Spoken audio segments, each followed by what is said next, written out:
Boa noite, Constante TV. Sejam bem-vindos a mais um programa Direito no Dia a Dia. Mais um programa inédito do nosso direito entrando no ar na Constante TV. Se você ainda não é inscrito no canal, aproveite este momento, faça a sua inscrição, ative o sininho e ficará recebendo sempre as novidades da Constante TV e dos demais programas aqui da nossa grade. Falando em novidade, hoje nós temos uma novidade para apresentar a vocês que acompanham o Direito no Dia a Dia. Temos um novo integrante, um novo colaborador que atuará aqui com a equipe do Direito no Dia a Dia como âncora do nosso programa, dividindo aí também o seu vasto conhecimento na área do direito. Então, eu vou aproveitar esse iniciozinho de programa para apresentar para vocês o Dr. Áureo Batista Júnior. Doutor Áureo, seja muito bem-vindo. Vou aqui apresentar para vocês um breve currículo desse nosso ilustre colega, amigo e membro da Igreja Batista Constantinópolis. O Áureo é graduado em Direito, pelo Centro Universitário Luterano de Manaus, tem uma graduação não concluída em licenciatura em Letras pela Universidade do Estado do Amazonas, já atuou como advogado na Ordem dos Advogados do Brasil, predominantemente aí nos contratos administrativos e demandas relacionadas à administração pública em geral. É especialista em direito constitucional e em direito tributário, vasta experiência aí nas áreas civil, criminal, assessoria jurídica, eleitoral em partidos políticos. Então, olha aí, vamos ter um grande colaborador aí no direito no dia a dia, hein? Ao longo de sua carreira, conquistou diversas aprovações em concursos públicos, Defensoria Pública da União, como analista administrativo, Tribunal Regional Federal da Primeira Região, como analista judiciário, oficial de justiça avaliador, o meu Tribunal Regional do Trabalho, da 11ª Região, como analista judiciário, na área judiciária, já aprovado também na Assembleia Legislativa de Roraima, como assessor técnico parlamentar, e atualmente está lá. Tem esse detalhe que eu esqueci de apresentar. Ele é um colega de trabalho meu também. Então, além de um amado irmão em Cristo, membro de nossa igreja, também divide comigo ali o serviço público no nosso Tribunal Regional do Trabalho. Áureo, seja bem-vindo. Vai ser um prazer, com certeza, enriquecedor, a sua contribuição e colaboração aqui no Direito no Dia a Dia. Ótimo. Boa noite, doutora Adriana. Boa noite aos inscritos do canal da Constante TV no YouTube. Eu sou Áureo Batista e, para mim, é uma grande honra ter recebido o convite da equipe do programa Direito no Dia a Dia, para fazer parte desses grandes analistas jurídicos aqui, que sempre estão debatendo o curso de Direito e esclarecendo para a população aquelas questões do nosso dia a dia. Para mim é uma satisfação muito grande poder contribuir aqui com os nossos irmãos aqui na Igreja Batista de Constantinópolis. Falando sobre mim, o que eu posso dizer? Eu estou na Igreja Batista Constantinópolis já tem aproximadamente um pouco mais de 3 anos, que é esse período que a minha família está aqui em Manaus.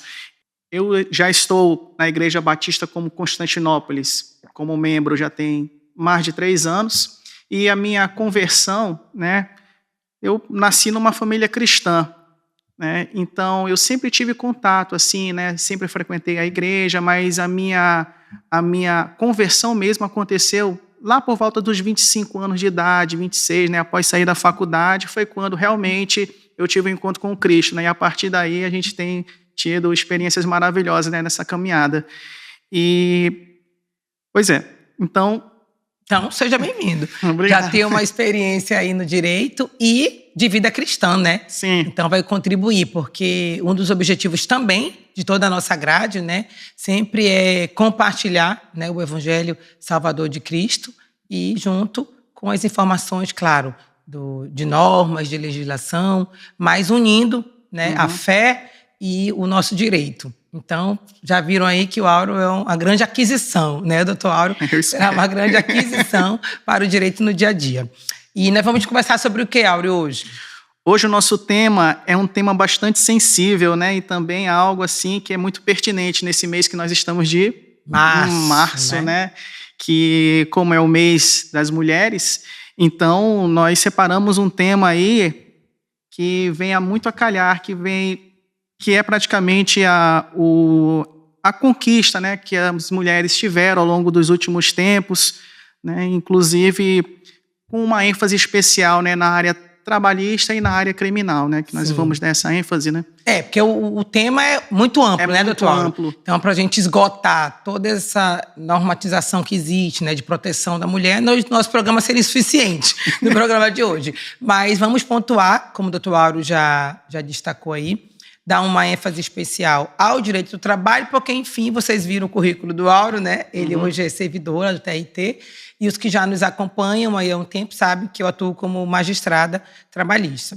E, coincidentemente, não, mas o próprio Dia Internacional da Mulher, esse dia 8 de março, ele está muito atrelado, né, a reivindicações das trabalhadoras. Justamente. Né? Então, está bem intrinsecamente ligado a isso, a movimentos grevistas, de trabalhadoras lutando por melhores condições de trabalho.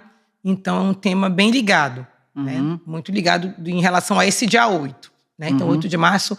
Inclusive, vamos começar conversando um pouquinho sobre isso, sobre a origem desta data. Né? Então, a gente, se for puxar um pouquinho aí na história, o que a gente encontra? Hoje, é uma data já instituída, consolidada no calendário da ONU, da Organização das Nações Unidas, como um dia internacional. Né? Então, é o Dia Internacional da Mulher, o dia 8 de março. Então, é uma celebração que não se limita ao nosso país, né? Mas realmente mundialmente. E, como eu já tinha destacado, isso começou em reivindicações de mulheres trabalhadoras, que vão dando ensejo a esse tema. E há um pouco de divergência ali exatamente quando começou, né? O certo é que foi por volta de 1900, 1911, os registros que se faz com essa data. O incidente que ocorreu em Nova York, em 1911, né? De um incêndio numa indústria têxtil, onde morreram 130 operárias carbonizadas. Então, alguns associam a este evento o surgimento da data. Outros apontam protestos de mulheres que ocorriam na Áustria, Dinamarca, Alemanha, Suíça, ali também, por 1911. Um outro movimento que se associa muito à data na Rússia, né, pós Primeira Guerra Mundial, pós muita fome, né, porque, enfim, depois de guerras, né, então tende a faltar, a escassez de tudo. Então, era uma luta delas contra a fome, contra a Primeira Guerra Mundial e o czarismo que, na época, reinava ali na Rússia. Então, uma greve, movimento grevista, e esse foi datado de 8 de março de 1917. Sim. Então, são essas datas aí, no cenário mundial de pós-guerra, de muita exploração, né, de trabalho, sem muita normatização sobre direitos ainda, né, não havia muita normatização sobre os direitos, e daí começa esse movimento e ficou hoje marcado, né, para lembrar sempre. E, infelizmente, ainda não temos, né, essas condições. Já temos melhores condições, né, com certeza. Condições. Muita coisa já alcançada legitimamente pelas mulheres, mas vamos falar um pouquinho de como ainda acontece, né, muita violação a direitos das mulheres. Não, vamos, claro, focar no nosso país, né, porque é a norma que nós temos aqui como base e conhecemos. Vamos focar muito na nossa legislação em relação a isso. Eu gostaria de frisar que o direito das mulheres hoje não foi algo dado pelo Estado, mas sim fruto de uma conquista, fruto de muita luta. E essa luta ainda continua, né, doutora? Ela ainda não acabou, né? Porque, embora nós tenhamos bastante evoluções na parte da legislação e da jurisprudência, mas ainda estamos bem distante de conseguir algo ideal, né, para os direitos das mulheres. E principalmente quando você vai ver os dados, né, as estatísticas, de como ainda acontece muito, né? Primeira norma principal é a nossa Constituição Federal, né? A nossa Carta Maior, ela traz isso, garantido essa igualdade de direitos e obrigações também, né? Porque também nós temos obrigações iguais. E o nosso artigo 5º, né, tradicional, artigo 5º lá diz: homens e mulheres são iguais em direitos e obrigações. Então, nossa Carta Maior, Constituição Federal, traz isso bem estampado logo ali no início, essa igualdade, que é algo que se busca muito, né? Em vários aspectos, né? Vamos suscitar aí ainda nos aspectos mais particulares de cada ramo do direito. E uma lei muito famosa, que depois, nos próximos blocos aí, o doutor Áureo vai nos ajudar melhor com essa lei, é a famosa Lei Maria da Penha. Né? A Lei Maria da Penha, eu acho que bem conhecida já, né, em nosso Brasil, muito divulgada mesmo, né, diante dos crimes que ocorrem. É uma lei de 2006, né, uma lei bem conhecida, e ela recebe esse nome em homenagem, né, a uma mulher, Maria da Penha Maia Fernandes, que tem como história aí um casamento abusivo, né, de violência emocionais, mentais, físicas, e que contribuiu, né, a sua história para a normatização desta lei. E aí tem diversas outras leis com nome de mulheres, né, mulheres que deram nomes a leis no Brasil. Outra lei também que eu acho que a maioria já ouviu falar é a Lei Carolina Dickmann, né, da atriz famosa Carolina Dickmann, que sofreu um ataque virtual, né, em seus dados, né, em fotos de cunho pessoal. Um hacker, né, teria invadido, teria obtido isso aí, estava chantageando, né, a atriz de posse desse seu conteúdo, né, íntimo e pessoal. E esse episódio foi gerando debate, né? A Lei 12.737 de 2012 é a Lei Carolina Dickmann, e ela fez uma alteração no Código Penal brasileiro. Incluiu o crime de invasão de dispositivos com o objetivo de obter, adulterar, destruir ou compartilhar publicamente dados sem autorização do proprietário. Né? Porque aí é a dinâmica social, né, doutor Áureo? Surgem novas formas de se relacionar, a internet é uma nova realidade, e nem sempre o processo legislativo acompanha, não é isso? Sim. Eu gosto muito do exemplo, né, que a gente aprendia muito na academia em relação àquela comparação, né? Enquanto a sociedade vai subindo pelo elevador, o direito vai tentando acompanhar subindo pelas escadas, né? Exatamente.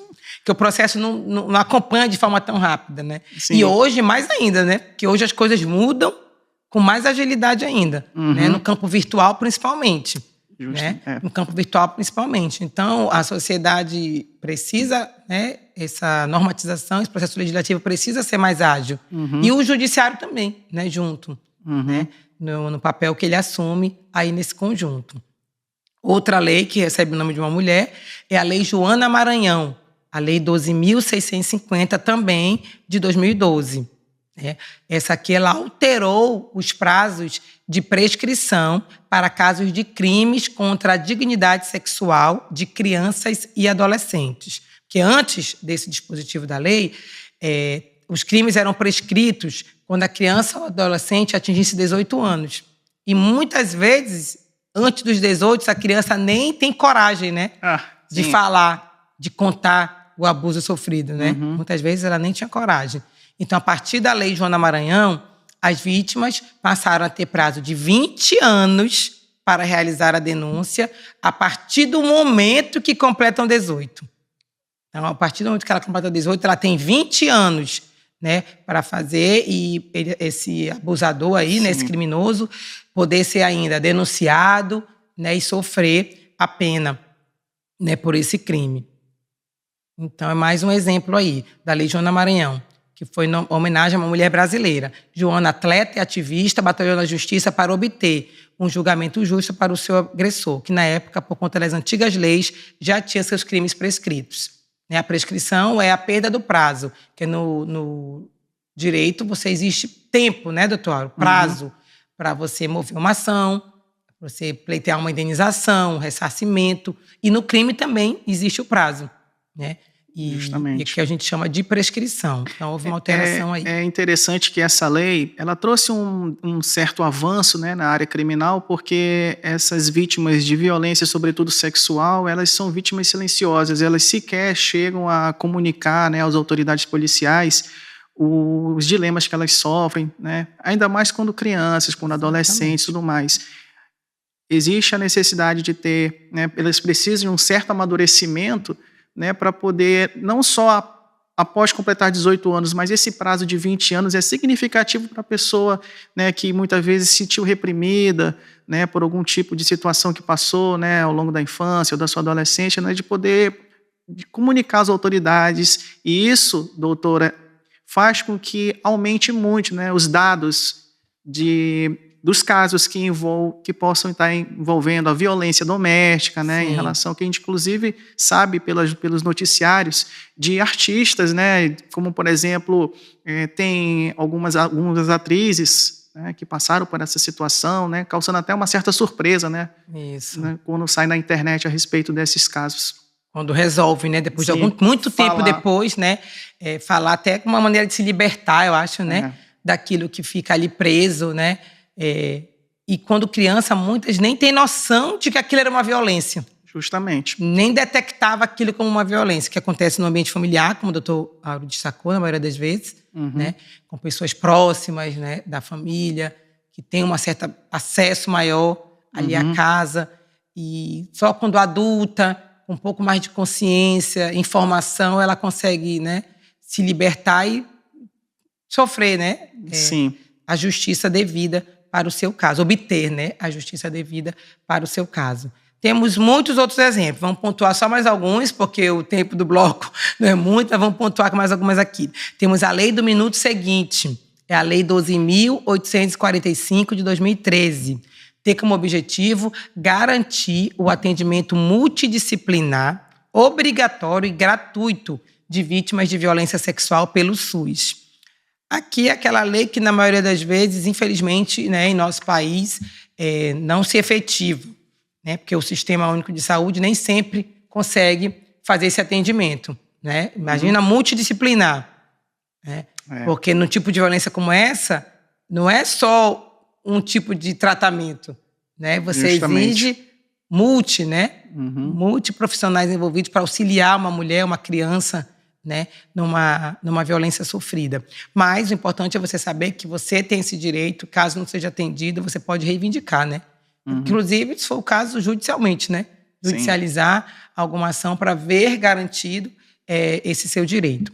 A lei famosa também aqui, Lei do Feminicídio, Lei 13.104 de 2015, porque a partir dessa lei, o crime passou a ser considerado como homicídio qualificado e enquadrado como um dos crimes hediondos, né? Porque antes não havia essa qualificação. Então, com isso, as penas para os agressores são mais severas, ficando compreendida ali entre 12 e 30 anos. E muitas outras aqui, que a lei que assegura o direito à troca de implante mamário com razão de tratamento de câncer, outra lei aqui que busca conferir efetividade à aplicação das medidas protetivas.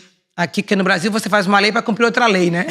Já existe a medida protetiva, você precisa fazer uma lei para garantir. Infelizmente, acontece isso.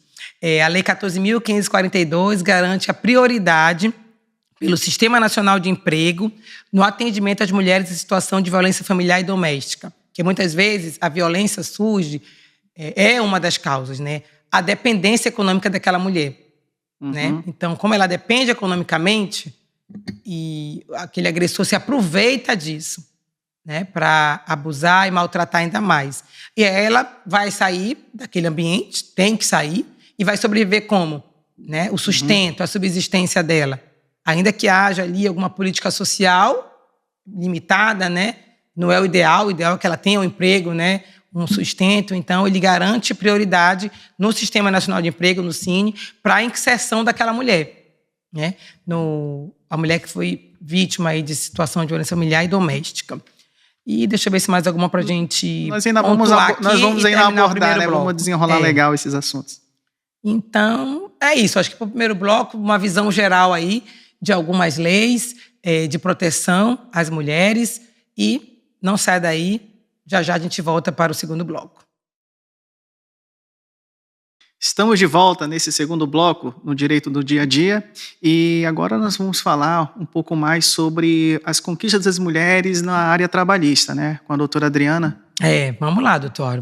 Me ajude também, porque o senhor é conhecedor afinco aí do direito do trabalho lá no tribunal. Mas vamos lá bater um papo sobre a parte de direitos trabalhistas. Como o doutor Auro já tinha até destacado, né, bem no início, são conquistas das mulheres que levam um certo tempo para se alcançar, mas hoje nós temos um bom arcabouço aqui que dá para a gente já trabalhar com mais igualdade. Nem sempre tão efetivamente, mas pelo menos a nossa legislação já nos garante. E acho que dá para a gente começar aqui, doutor Áureo, com um bem básico e principal, que é a igualdade salarial. Todo mundo trabalha em razão do salário, né? Sim. Nós trabalhamos, por mais que você tenha o seu dom, a vocação, né? Você trabalhe numa área que você goste, que você se identifique. O certo é que nós trabalhamos para a nossa subsistência, né? Sim. Então, seja homem ou mulher, a contraprestação principal do trabalho é a remuneração, não é isso? Sim. O salário que aquele trabalhador vai receber. E as mulheres estão no mercado de trabalho hoje, né, em igualdade, né, com os homens.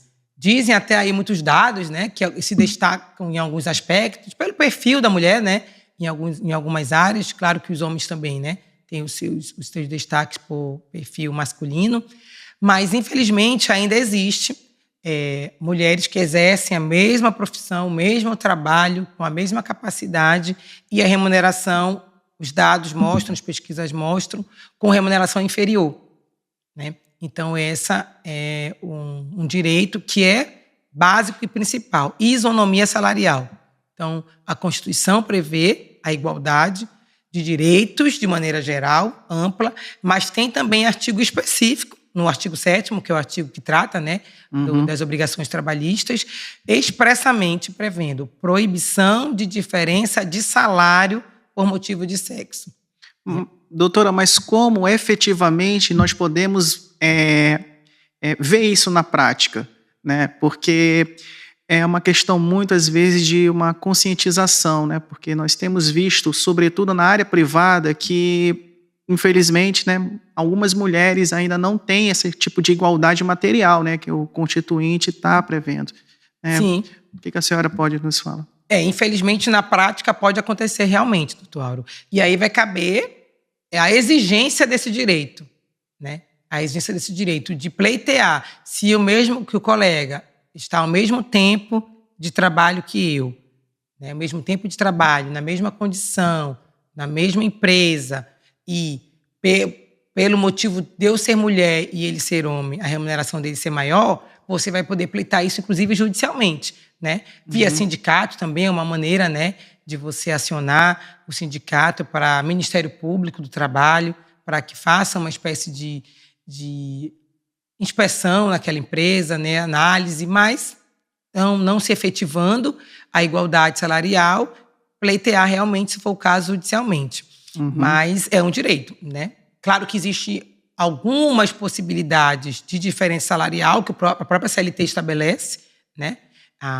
Algumas diferenças se você entrar numa localidade diferente, porque claro que existe condições econômicas de mercado diferente. Então, o custo de vida do norte é diferente do custo de vida, né, do sudeste, do sul. Então, eu trabalho para a mesma empresa, né, conquistada de multinacional, mas a multinacional que é lotada, né, que tem sua sede numa outra região, pode ser que a remuneração lá de todo o trabalhador, nem só da mulher, né, até do homem, seja diferente. Então, é claro que existem particularidades. Isso nós estamos falando quando se está exatamente na mesma condição, né?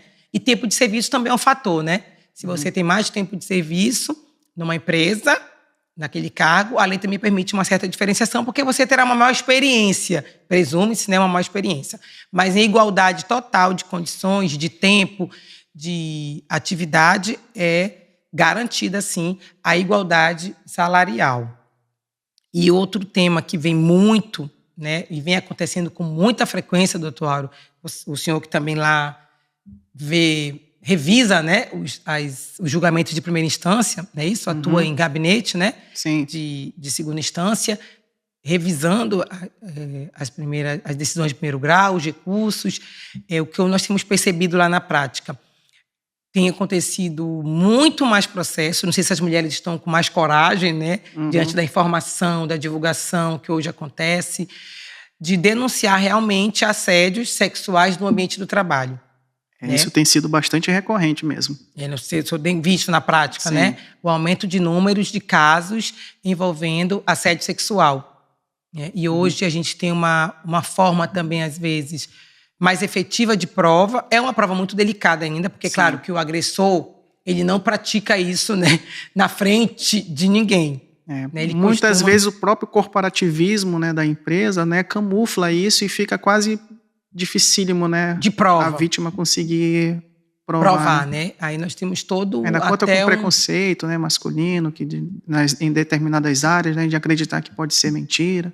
Existe tudo isso. Tanto que o Conselho Nacional de Justiça, né, já normatizou um protocolo, né, isso? Um protocolo de julgamento com perspectiva de gênero. Como você tratar na própria audiência, né, como ouvir aquela mulher, né, na hora de colher a prova, o depoimento dela tem uma valoração diferente, né? Sim. Você tem que dar uma valoração diferenciada e a gente percebe, assim, naquela colheita da prova, o nervosismo, o sofrimento daquela mulher. Eu tenho conseguido, em alguns casos, perceber isso. A postura, né, o sofrimento mesmo, a emoção que o caso traz quando a gente está julgando esse tipo de processo. É muito delicado para julgar. A gente exige de nós, né, julgadores, uma atenção diferenciada para processos assim.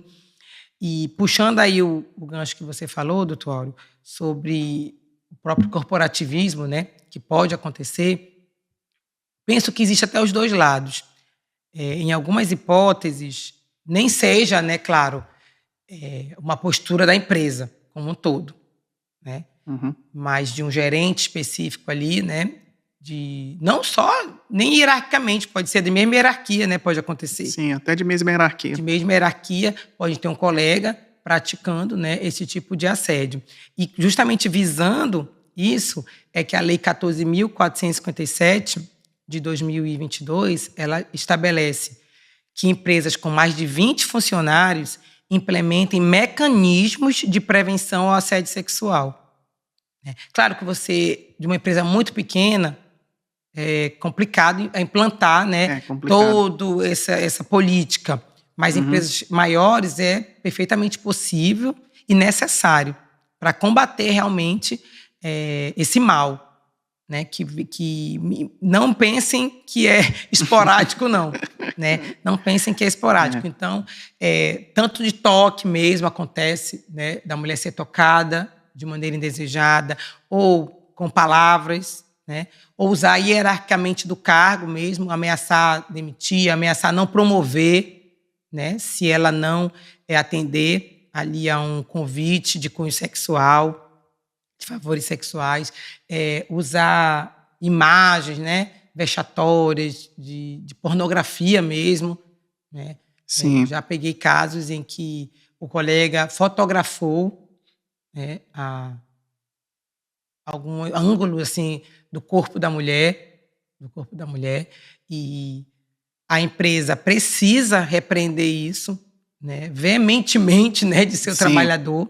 Por mais que a direção não esteja compactuando nem nada, o Código Civil estabelece o quê? Que você pode responder objetivamente pela atitude do seu preposto, pela atitude do seu empregado.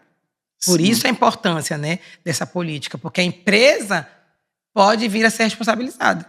Se ela é omissa, né, se ela não faz uma política de prevenção assim, se ela não ouve essa vítima com a atenção que deveria ser ouvida. Né? Eu já peguei um caso em que o áudio veio à tona e em que a gerência dizia: não, mas isso é normal, o homem faz isso mesmo, o homem fala essas coisas mesmo. Né? Normatizando, deixando normalizando, melhor dizendo, né? Normalizando a atitude, achando que não, desconsidera. Ela foi, tipo, reivindicar junto, né, a direção da empresa, relatar e reivindicar medidas contra aquele agressor, e o supervisor, o gerente, eu não lembro exatamente qual era o cargo da pessoa para quem ela foi relatar, disse isso: não, desconsidera, isso é coisa de homem fala isso mesmo.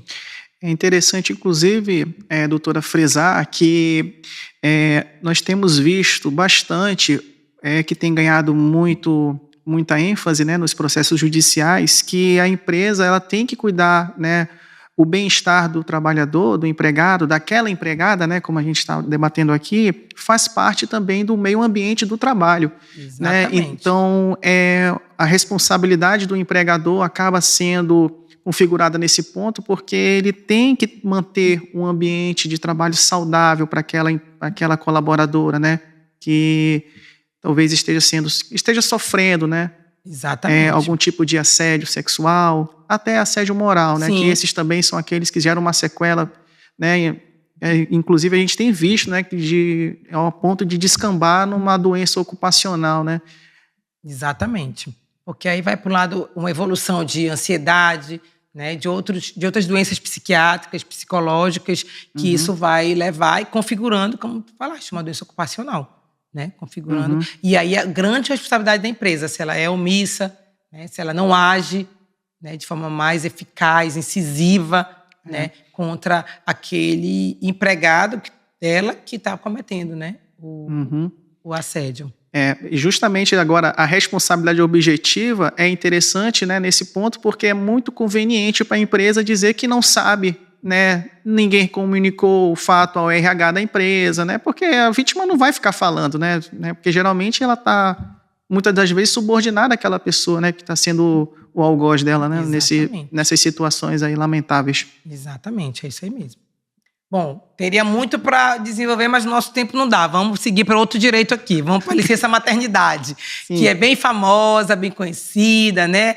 Que é a garantia aí de nós mulheres, quando vamos viver essa fase aí da vida. A Bíblia diz que os filhos são herança do Senhor, né? Então, é um momento que a mulher realmente precisa de uma proteção, de um cuidado, né, diferente. Aí já imaginou se a mulher descobre que está grávida e imediatamente é despedida, né? O abalo emocional que ela teria. Então, ela precisa de uma segurança, uma paz, né?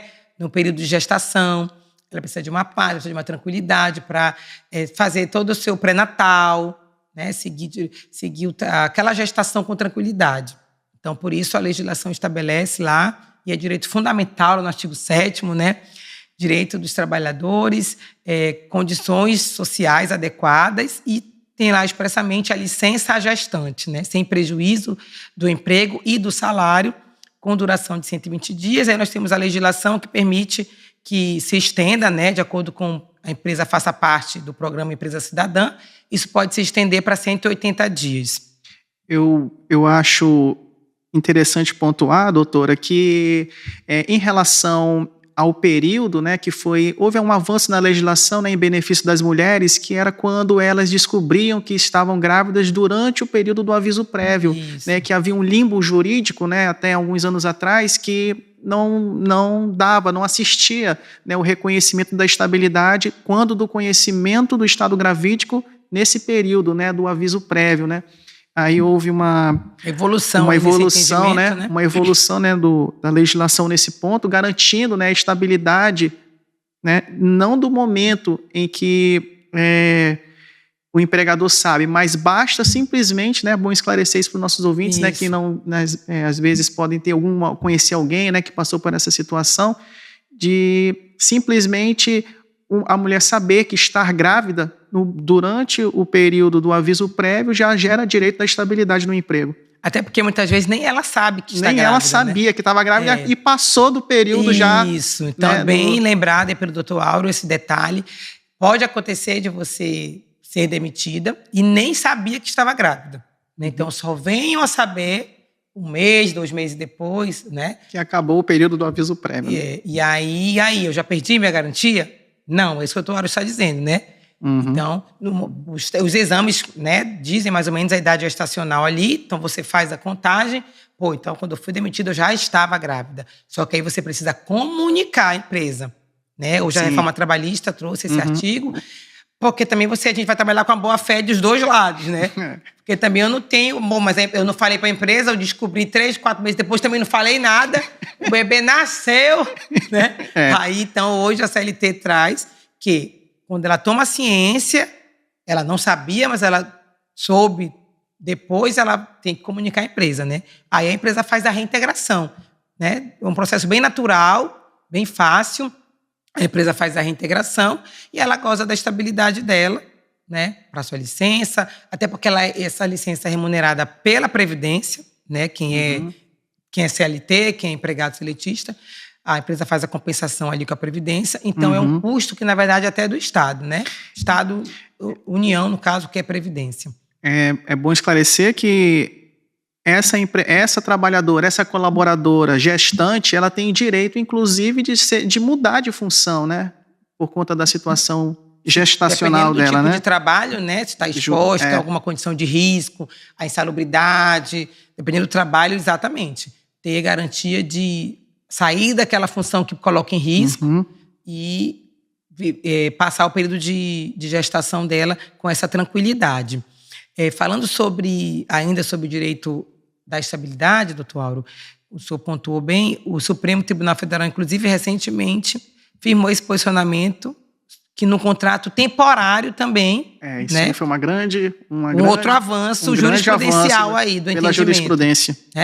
Sobre que se discutiu, que prevalecia no TST, principalmente, né, no Tribunal Superior do Trabalho, que se o contrato foi determinado, não haveria a garantia, né, não haveria a garantia de emprego. Mas o Supremo, em julgamento recente... Então, tem algum debate ainda aí sobre a extensão desse julgamento ou não, mas é um avanço, né? De que em contrato temporário inclusive, também... Inclusive, em contrato temporário, né? A garantia da estabilidade. Pela situação gravídica, né? Exatamente. Só para a gente finalizar aí a licença maternidade. E relacionado à licença maternidade, tem um intervalo para amamentação, né? E, inclusive, com lugares, né, específicos para isso, dependendo do porte da empresa. Então, nós temos lá no artigo 396 da CLT, para amamentar o próprio filho, até que este complete 6 meses de idade, a mulher terá direito, durante a jornada de trabalho, a 2 descansos especiais de meia hora cada um. Se a empregada já se utilizou dos 180 dias, se for o caso, né, não caberá essa hipótese, porque é até 6 meses da criança. É a previsão legal. Mas, se for de 120 dias, ela vai ter mais 2 meses com direito, né, a esse intervalo. Direito a esse intervalo. E empresas com mais de 30 funcionários, inclusive, a legislação impõe que elas tenham um lugar apropriado para a mãe amamentar, né, o seu bebê, ou que ofereça um reembolso creche. A empresa solicita isso daí. Aqui no Distrito Industrial, nós já visitamos lá no tribunal algumas fábricas, convidados, né, pela presidência, com a admissão de algumas fábricas, e isso é bem implementado. Observado, né? Bem implementado, bem observado, e ficamos até felizes quando nós vimos lá. Tinha até uma trabalhadora usando o seu intervalo para amamentar, num ambiente bem acolhedor, bem bonito, bem apropriado para... algumas fazem aquela retirada do leite, né? Porque dependendo do período, você ainda está produzindo, né, o leite e armazena, coloca na geladeira, ele manda para bancos de leites. Então, assim, temos exemplos muito bons, tá? E aqui na nossa região, no Distrito Industrial, de empresas que resguardam isso, muito bem resguardado. Muito bom, né? Inclusive, tem aquela possibilidade também de conseguir o teletrabalho, né? Durante esse período de amamentação, né, dependendo do tipo de atividade, né, porque o teletrabalho praticamente tem sido o futuro, né, de algumas empresas privadas, inclusive na administração pública, né? Isso, após pandemia, então isso se acelerou, né? Comentavam muito que isso seria um futuro, né? Aí tem umas discussões também, né, de que alguns são mais produtivos, outros não, mas é uma garantia principalmente quando se trata de uma atividade de risco, né? Se a pessoa está numa atividade de risco, e muito bom. Então, olha aí, tem muito assunto, doutor Auro, mas nosso tempo se esgota. Uau! O nosso tempo se esgota do bloco. Passa rápido, né? Tanta informação para a gente compartilhar no Direito no Dia a Dia. O assunto é amplo, empolga, né? Porque ainda mais mulher falando, né? A gente se empolga, mas vamos fazer um intervalinho e já a gente volta para o último bloco. Não saia daí. Estamos de volta, mais um bloco do Direito no Dia a Dia, desta quinta-feira, especial mês de março, Mulher, Direitos e Proteções. Estamos falando aqui um pouquinho com esse tema do mês da mulher, trazendo algumas abordagens aqui de proteções às mulheres. E neste terceiro e último bloco, o doutor Auro, que é um estudioso curioso aí de um pouquinho do direito penal, vai compartilhar conosco um pouquinho sobre essa famosa Lei Maria da Penha, né, que é bem ouvida aí em telejornais, em notícias, é bem popular. Bora conversar um pouquinho sobre ela, doutor Áureo. Vamos lá. Um dos grandes direitos, né, conquistas que as mulheres tiveram nessas últimas décadas, né, sem sombra de dúvida, foi a Lei 11.340, né, de 2006, né, que é chamada de Lei Maria da Penha. Mas antes de falar sobre a Lei Maria da Penha, eu acho interessante, doutora, nós olharmos primeiro no retrovisor, né, e ver o que se passou para trás, né, o que já se passou para chegar neste ponto aqui da criação dessa lei, né? Como eu falei anteriormente, né, essa conquista, né, da Lei Maria da Penha não foi algo dado pelo Estado, mas foi fruto de muita luta, né, muita luta e sofrimento de algumas mulheres, né? Puxando aqui na história, né, quem foi Maria da Penha?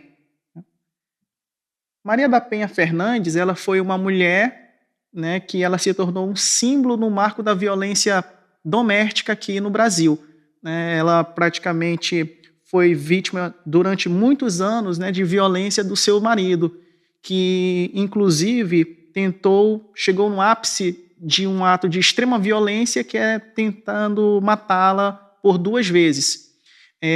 O ponto auge da história, né, dessa personagem verdadeira é no ano de 1983, quando o marido da Maria da Penha chegou ao cúmulo de tentar assassiná-la com um tiro nas costas enquanto ela dormia dentro da casa dela, né? Então você pode já perceber o nível de violência que já se chegava, né, naquele ano de 1983, antes da Constituição. Mas a partir desse atentado, ela teve várias sequelas, inclusive ficou tetraplégica. Ela ficou só paraplégica, eu já estou até aumentando.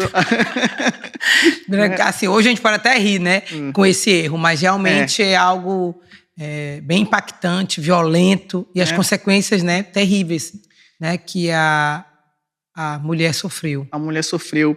E desde então ela iniciou um longo processo judicial, né, e na qual viu a impunidade prevalecendo por muito tempo. Mas por que é importante olhar para trás e entender a conquista das mulheres a partir dessa perspectiva? Porque chegou ao ponto de que o caso da Maria da Penha ganhou notoriedade internacional. Olha só, né?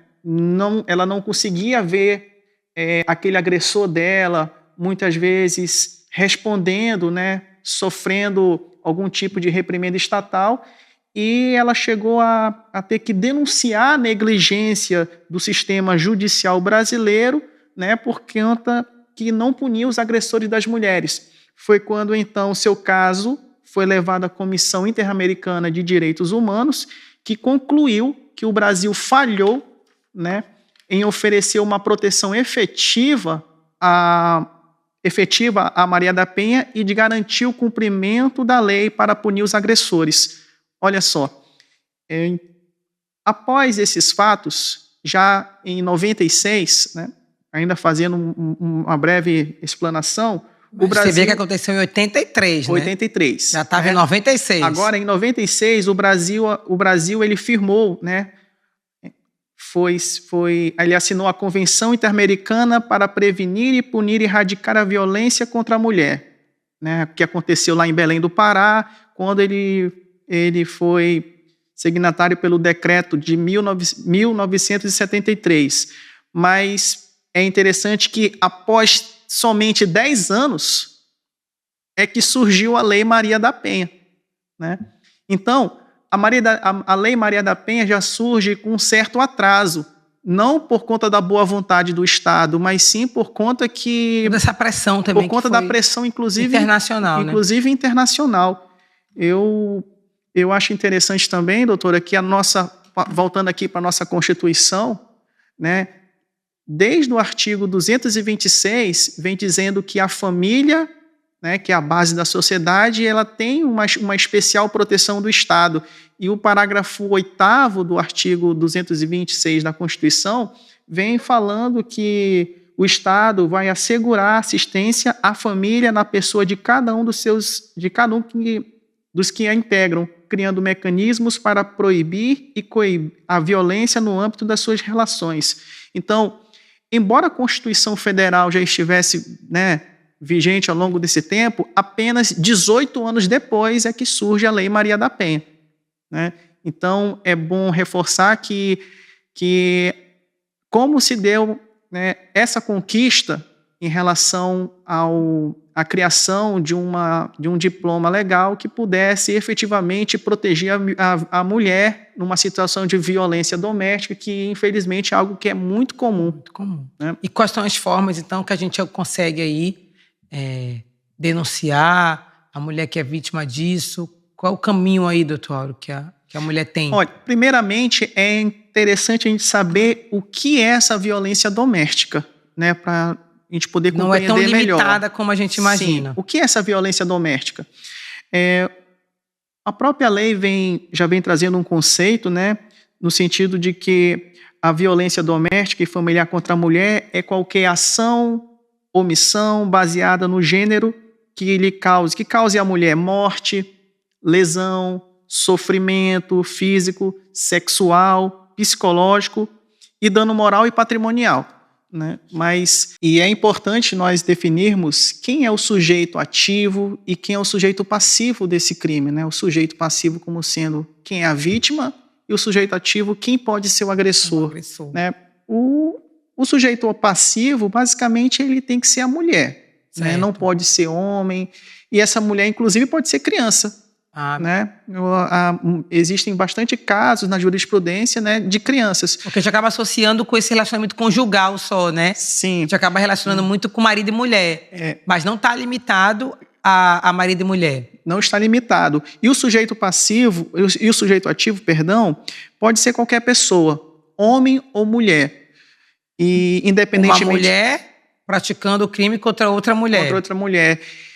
E esse companheiro que agride, ameaçam ou persegue a mulher, né? Membros da família, né? Mãe, filho, filha, neto, neta, cunhado.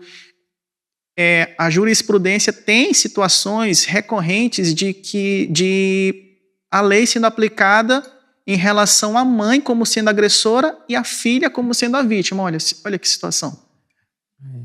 Né?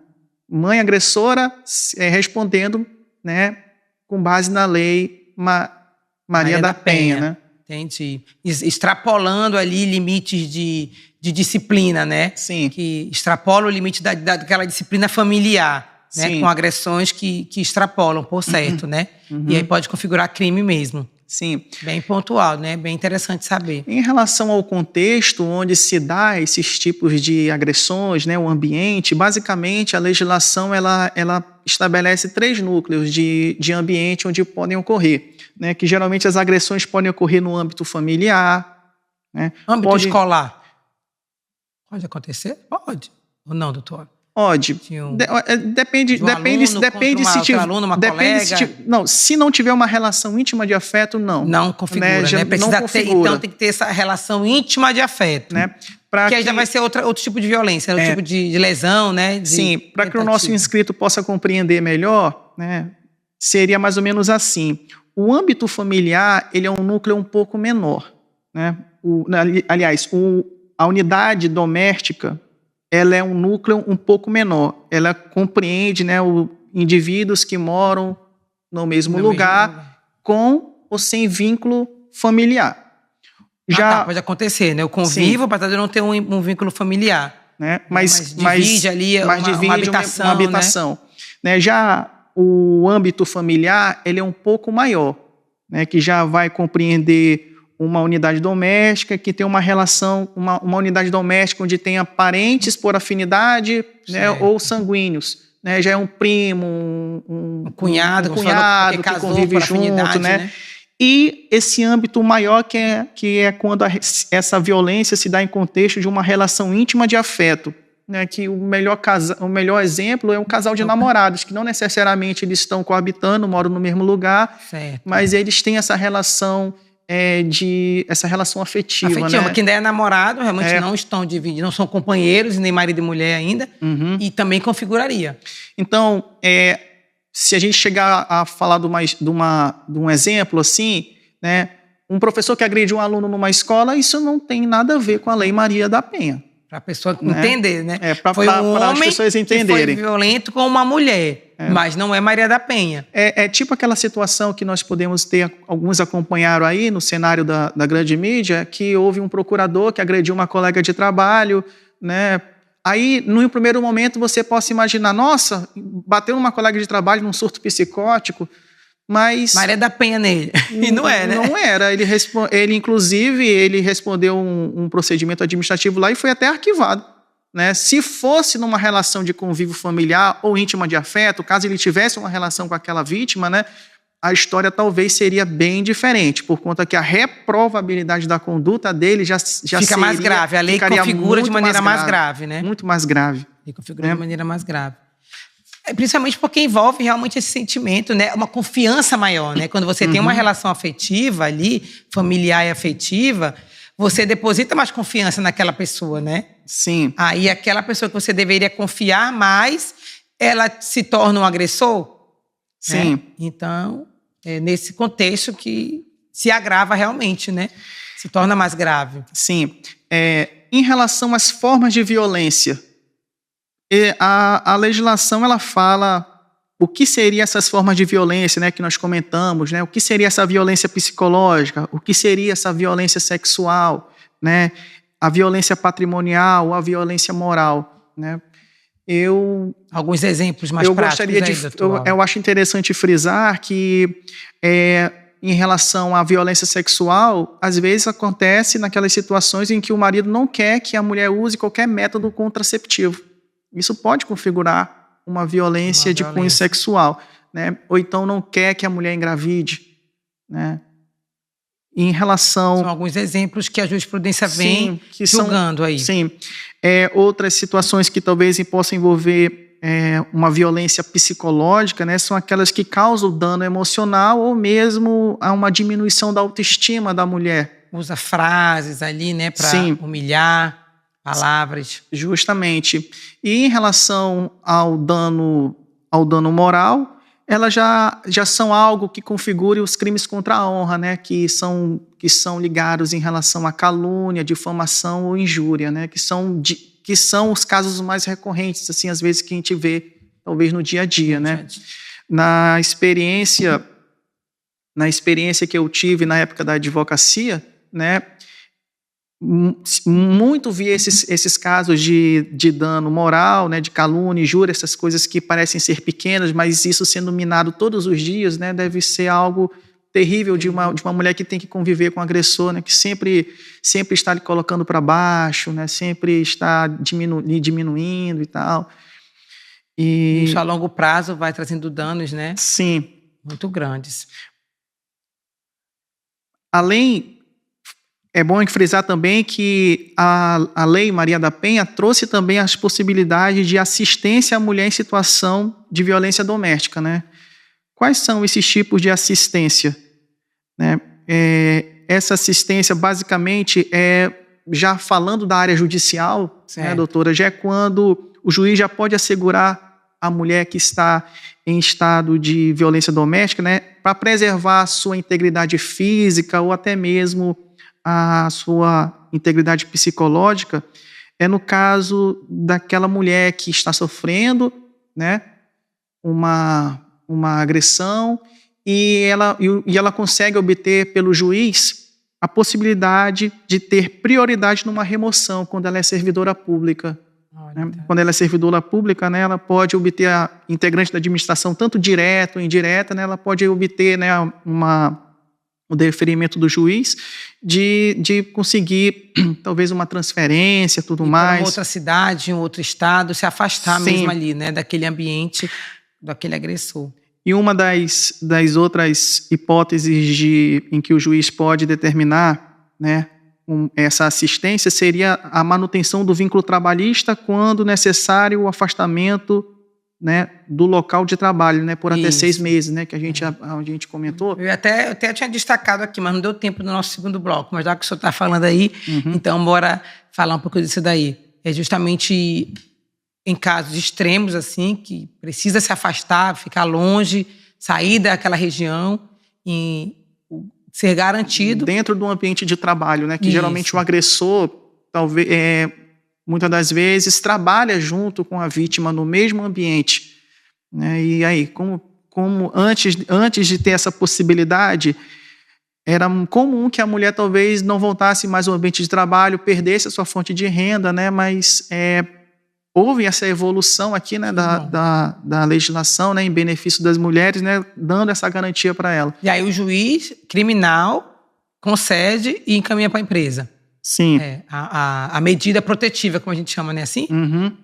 Ela obtém uma medida protetiva para ela de se afastar e fica garantido ali o prazo do vínculo trabalhista dela. Uma suspensão do contrato de trabalho, né? Ao longo de 6 meses. Por esse período. Né, ao longo desse período. Deixa eu ver, que eu até separei também, doutor Áureo, aqui uma lei que vem, né, ao encontro de que a gente está conversando aí, essa 14.541 de 2023, que ela garante o funcionamento ininterrupto das delegacias especializadas de atendimento à mulher. Então, precisa estar funcionando, né, 24 horas ali, esse tipo de delegacia especializada, para que a mulher possa ter, a qualquer momento, muitas vezes as violências ocorrem na madrugada, não é isso? Infelizmente, a vítima não escolhe o momento que ela vai sofrer. Vou esperar a delegacia abrir de manhã para ir lá, mais, né? Mas eu sei que aqui na nossa cidade, aqui em Manaus, né, nós temos a delegacia especializada que fica lá no bairro acho que no Parque 10, e ainda tem mais 2 descentralizadas, né? Então, em regime de plantão, eu tenho conhecimento, né, através de alguns conhecidos que trabalham na polícia, né, como delegado, que apenas a que fica no Parque 10 é que pode fazer esse funcionamento ininterrupto, né, de 24 horas. De cumprimento da lei aqui. Então, que bom que temos, né, em nossa cidade, essa efetividade aí. Bom, nosso tempo vai se esgotando, doutor, né?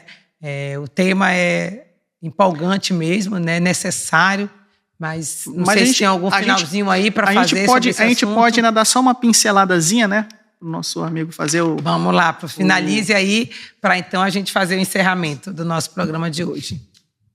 Além das conquistas que nós acabamos de falar, da Lei Maria da Penha, também é importante a gente poder dizer, né, fazer um breve comentário daquelas conquistas também que tiveram na parte civil.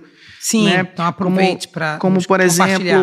Como, por exemplo, em 2011, houve a criação, né, a possibilidade de uso capião familiar, né, que penaliza o cônjuge que abandona voluntariamente a posse do imóvel, né, somado à ausência de tutela da família, garantindo à mulher, né, isso está previsto agora no artigo 1240-A do Código Civil, a garantia de obter a uso capião do imóvel, né, quando o cônjuge vai embora, né, abandona o imóvel, que se abandona a família, né, que era muito comum aqueles casos, né, que a pessoa sai para comprar um cigarro, avisa para a esposa e nunca mais volta.